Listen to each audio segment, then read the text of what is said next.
नमस्कार, राजश्री किचन मध्ये आपल्या सर्वांचं खूप खूप स्वागत आहे। आज मी आपल्याला एक रानभाजी दाखवणार आहे जी आता उन्हाळ्यामध्ये एकदम थंड असते। विदर्भात वगैरे ही भाजी छान मिळते, पण पश्चिम महाराष्ट्रात वगैरे त्याचं एवढं पीक नाहीये। आपल्या शेतात छोटे छोटे छोटे अगदी बारीक बारीक पानांची चिवईची भाजी, बरेच चिवई म्हणतात, चिवळी म्हणतात, चिवचिव म्हणतात, वेगवेगळ्या ठिकाणी वेगवेगळी नावं घेतली जातात। तर मी आपली चिवईची भाजी प्रथमच तुम्हाला करून दाखवणार आहे। चला तर पाहूया का आपण साहित्य। आता ही बघा किती बारीक पानांची छान चिवईची भाजी 2-3 वेळा मी पाण्यातून काढून स्वच्छ धुवून घेतलेली आहे। मातीमध्ये असते ती, आणि बारीक बारीक आता चिरून घ्यायची पाहिजे असेल तर, नाही तर अख्खीच्या अख्खी तशीच फोडणीला टाकू आपण शकतो। कांदा घेतलेले 2 कांदे बारीक चिरून घेतलेले आहेत, 4-5 हिरव्या मिरच्या, 4-5 लसणीच्या पाकळ्या, आणि पीठ पेरून करणार आहे, नाहीतर असंच पीठ न पेरता पण आपण करू शकतो। कोण कोण चणा डाळ भिजत टाकून वगैरे पण करू शकतात।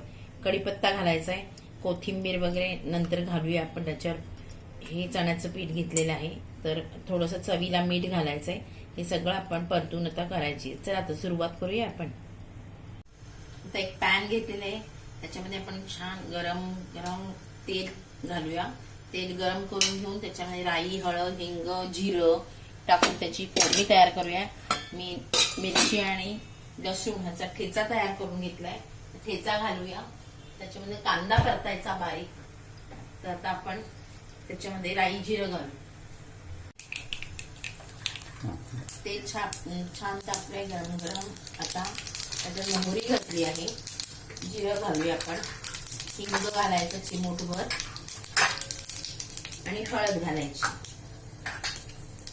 हिंग घातलाय, हळद घातलाय।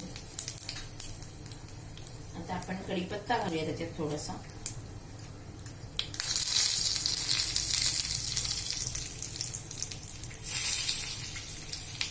आलं लसूण टाकलाय, मिरची आणि कांदा घालूया। कांद्यावरती छान परतून आपण 5 मिनिटं ठेवूया।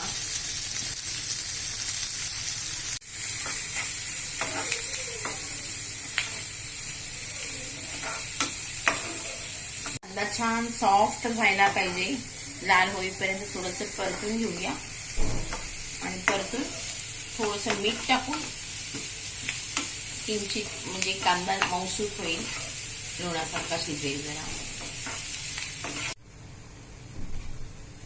कांदा आता लालसर खमंग परतून घेतलाय, आणि त्याच्यात आता ही चिवईची भाजी आपल्याला टाकायची।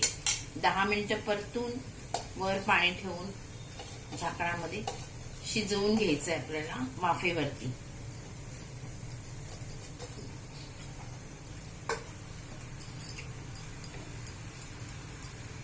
शिजल्यानंतर मीठ घालायचंय, आणि चण्याचं पीठ घालूया आपण। ही भाजी माझ्या ऑफिस मधली माझी मैत्रीण शिंदे मॅडम यांनी आणून दिली होती।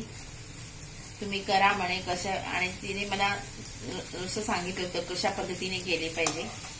थोडी मी माझी पण पद्धत त्याच्यामध्ये हे केलेली आहे, घातलेली आहे। ही मंद आचेवर शिजवली आहे 5 मिनिटं पाणी ठेवून। आता आपण परतून घेऊन पीठ टाकूया।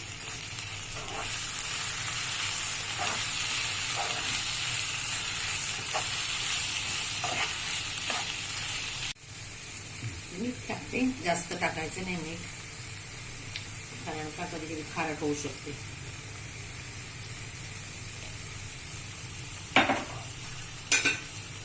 पीठ पण टाकूया,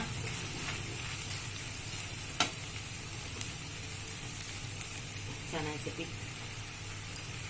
मोकळं करायचं असेल जास्त तर मग जास्त पीठ टाकायचं, आणि थोडंसं आपल्याला शिजलं पाहिजे पीठ पण त्याच्यामध्ये व्यवस्थित। थोडं पीठ आपण थोडं थोडं अंदाज घेत टाकायचंय, जास्त पण पीठ घातलं की शिजली पाहिजे व्यवस्थित भाजी। मी जवळजवळ या वाटीने अर्धी वाटी पीठ टाकलेलं आहे। त्याला झुणका पण म्हणतात, झुणक्यासारखी होती चव त्याची छान। आणि थोडं 1-2 मिनिटं पीठ टाकलंय, एक 2 मिनिटं ठेवूया आपण वाफेवर आणखीन. ही भाजी आपली रेडी. त्याला झुणका पण म्हणतात. झुणक्यासारखी होती चव त्याची छान. आणि थोडं एक 2 मिनिटं पीठ टाकलंय. एक 2 मिनिटं ठेवूया आपण वाफेवर आणखीन. ही भाजी आपली रेडी. तिने आपली मस्त सुंदर चिवईची भाजी तयार आहे. नुसतं असंच प्लेटमध्ये घेऊन पण आपण छान खाऊ शकतो. आता मी एका ह्याच्यामध्ये बाउलमध्ये काढते आहे आपली भाजी आणि त्याच्यावर कोथिंबीर आणि ओलं खोबरं घातलं ना की अजून बहारदार अशी सुंदर आपली ही तयार होईल. बघा कोथिंबीर घालते मी, ओलं खोबरं पण घालते.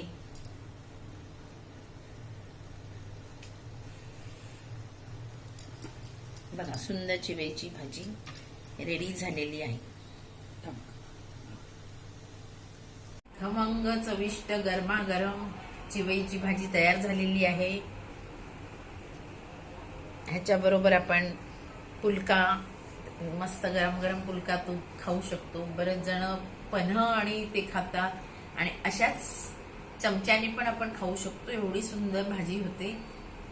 पण ही रानभाजी तयार करून बघा, खूपच सुंदर लागते नक्की आणि तुम्हाला पण आवडेल.